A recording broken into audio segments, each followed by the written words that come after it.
Rufaro kwamuri. Rufaro kwamuri. Haleluya. Nasi tsamba yedu tiri kuira watichibva mundima yemukati.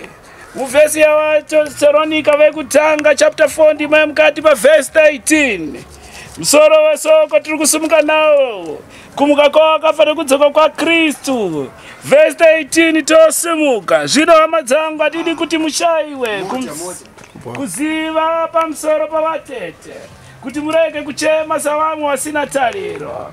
Nokuti kana tichitenda kuti Jesu akafa akamukazve, saizvozvovo avo vakavata muna Jesu Mwari uchamuisa pamwe chete naye.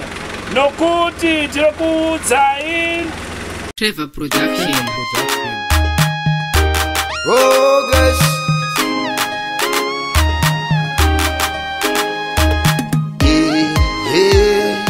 Tiri pano asi hatizi be pano ndaida kugara gara zvakanakiza izvo here zvinoita mweni tiri mweni paneno nyika kwangu nepi nyika itsva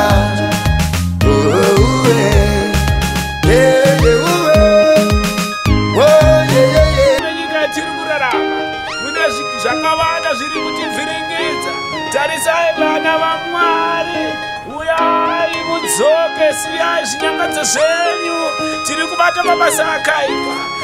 Shaka isusu ngatirambe tiri pana Jesu Kristu, nokuti Jesu Kristu ndiye anotibatsira. Hakuna umwe munhu tinowimba naye, hakuna umwe munhu anotisunungura kunze kwaIshe Jesu Kristu. Rufaro kwamuri. Rufaro kwamuri. Haleluya. Ndinotenda hama dzangu, ngatichemei tine tariro. Vaenda vazorora kwasara isu. Ngatirambei tichiziva kuti kuna Baba.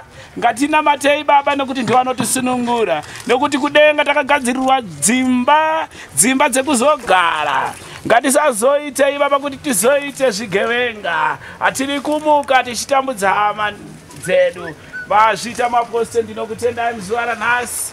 Mazvita zvenyu, mazvita. Rufaro kwamuri.